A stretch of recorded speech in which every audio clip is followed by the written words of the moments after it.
Bonjour tout le monde.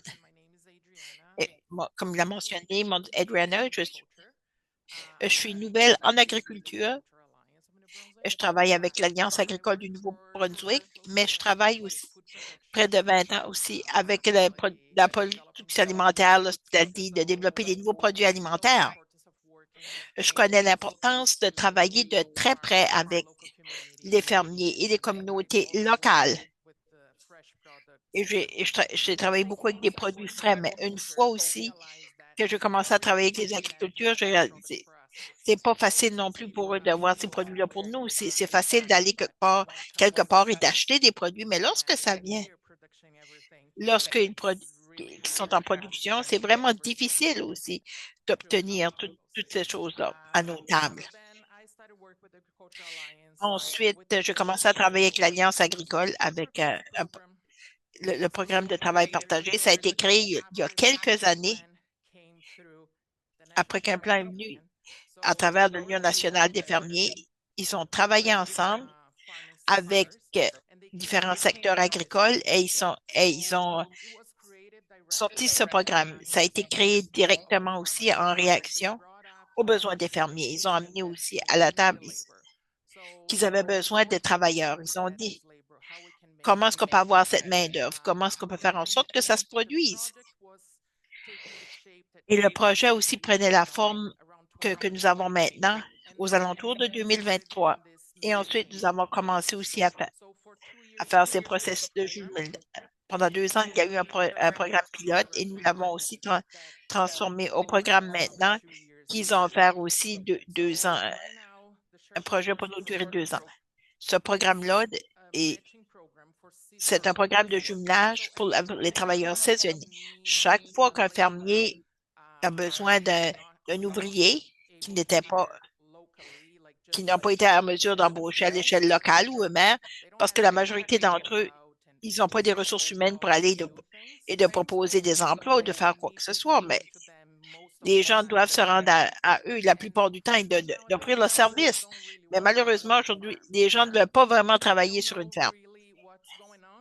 Et nous ne savons pas vraiment ce qui se passe. La nouvelle génération, ils, ils pensent que la nourriture pousse dans les épiceries, mais ils ne savent pas non plus d'aller quelque part de planter et récolter et que ça sera aussi dans les épiceries. Ils pensent que TikTok, c'est la meilleure chose aussi à faire, mais ils ne pensent pas non plus comment est-ce que je vais obtenir ma nourriture.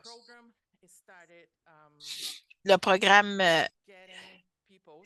commence aussi à avoir des gens, nous avons commencé à nous rendre des foires d'emploi et d'avoir de joindre les personnes, les chercheurs d'emploi. Mais aujourd'hui, la majorité des gens qui assistent, ce sont des nouveaux arrivants. Des nouveaux arrivants ils cherchent aussi une occasion.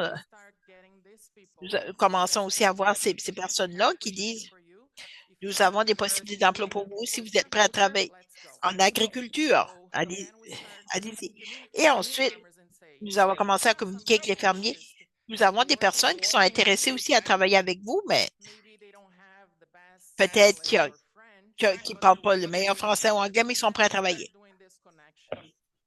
Et on commence à faire cette connexion-là. Et chaque fois qu'ils ne peuvent pas trouver des gens aussi locaux, qu'ils ne peuvent pas communiquer avec qui que ce soit, ils communiquent avec nous et ensuite, c'est nous autres on offre les services de jumelage. Maintenant, nous avons plus de 700 personnes dans notre base de données qui sont à la recherche d'emploi, qui sont prêts à travailler en agriculture. Donc, les fermiers nous téléphonent et ils nous envoient aussi un affichage d'emploi et on passe la base de données et nous faisons la recherche aussi ici. Nous essayons de jumeler les personnes aussi qui habitent le plus près de la ferme, ont 1 heure de trajet au moins et ensuite nous partageons aussi cet affichage de poste-là avec les gens et nous les jumelons avec des fermiers. C'est venu en raison aussi de la pénurie lors de saisonnière. Donc, ça menaçait aussi la production, la viabilité des fermes. Et nous avons aussi des fermiers qui venaient nous voir et qui ont dit l'an dernier, s'ils n'avaient pas ces personnes-là que nous leur avons amenées, ils ne pourraient pas récolter quoi que ce soit.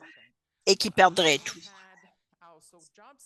Nous avons aussi des chercheurs d'emploi qui n'avaient jamais travaillé en agriculture et maintenant aussi, ils sont là depuis plus de 3 ans. Ils travaillent aussi dans le groupe de forêt nourricière. C'est à ce moment-là que nous avons commencé le programme. Nous avons les deux côtés et ça a été très positif. L'an dernier, nous avons desservi 20 fermes et nous avons déployé aux alentours de 250 personnes. Cette année, malheureusement, en raison de la sécheresse, j'ai travaillé aux alentours avec 26 fermes, mais seulement 16 ont été en mesure d'embaucher des gens. Pour les autres, les 10 qui n'ont pas été en mesure d'embaucher des employés, nous avons aussi oui, des employés, mais bon nombre d'entre eux ils n'ont pas été en mesure non plus de rester pendant toute la production. Malheureusement, ils n'ont pas embauché de personnes, mais avec tous ces enjeux-là, nous avons été déployés plus de, de 106 personnes. C'est 100 de moins que l'an passé, oui, c'est une chose que nous avons été en mesure de faire, c'était d'amener aussi les travailleurs qui ont différentes fermes. Ils pouvaient, par exemple, ils allaient aussi à une ferme de fraises. Une fois qu'ils avaient fini, ils allaient dans une autre ferme de légumes. Une fois qu'ils avaient terminé, ils allaient aussi pour les productions d'arbres de Noël. Ils avaient été en mesure aussi d'avoir les mêmes personnes qui allaient à différentes fermes. Et c'était aussi le long terme pour le programme. Nous aimerions aussi offrir d'emploi pour ces personnes, peut-être en raison aussi des obstacles au niveau de la langue et des choses culturelles qui ne pourraient pas trouver d'autres emplois, mais ils peuvent travailler aussi à l'année longue et différentes cultures et des fermiers qui ne peuvent pas trouver non plus des gens locaux. Et c'est vraiment aussi le programme de travail partagé. Et pour cette année, nous avons une campagne aussi, les héros de la nourriture, le Food Hero, comme je mentionnais aussi. Ça a été difficile de trouver des personnes euh, locales aussi de travailler là. Ici, nous avons une campagne pour les personnes, les nouveaux arrivants ou certains d'entre eux, ils ne peuvent pas conduire de la machinerie, mais ils peuvent conduire la machinerie ou les camions, mais ils n'ont pas le permis pour le faire ici. Mais si on pourrait avoir des personnes locales, on a des discussions aussi avec les anciens combattants, les retraités, de voir s'ils seraient intéressés à travailler aussi de façon saisonnière. Nous sommes en discussion pour avoir plus de personnes qui pourraient travailler en agriculture. Et pour l'an prochain, nous aurons une campagne aussi pour les étudiants pour voir si on peut les intéresser là-dessus. Une chose sur laquelle ils ont travaillé, c'est simplement par de la cueillette de fraises. J'avais une vingtaine de personnes aussi dans différentes fermes et habituellement, ils payent par la boîte. Ils faisaient 120 par jour. Ils travaillaient pendant 3 semaines seulement le matin. Donc, des types de choses que nous espérons, par exemple. Si, par exemple, les écoles secondaires, dans 3 semaines, seulement le matin, je peux faire 2 000 $.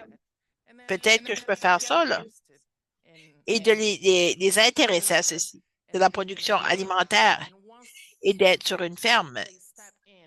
Et une fois qu'ils commencent, peut-être aussi qu'ils sont davantage intéressés de commencer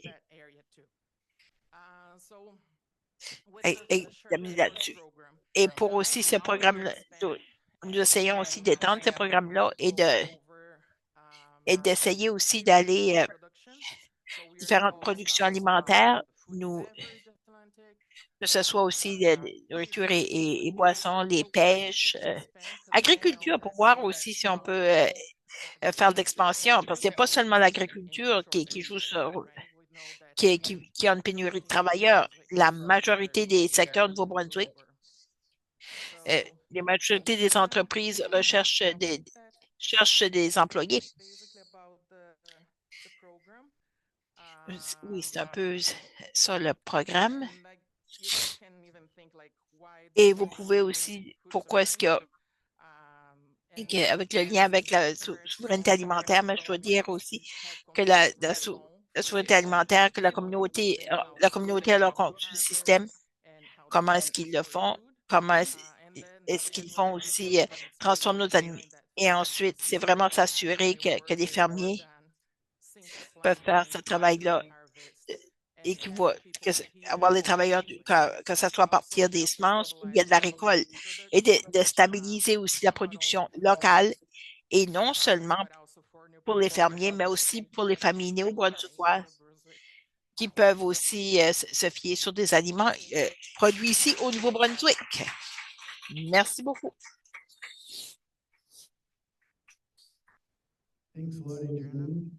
Merci, Adriana.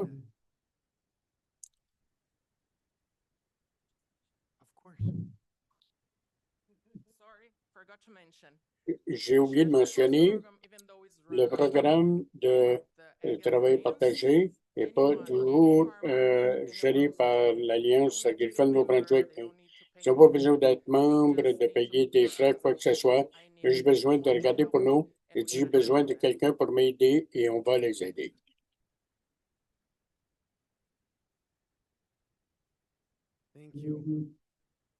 Merci.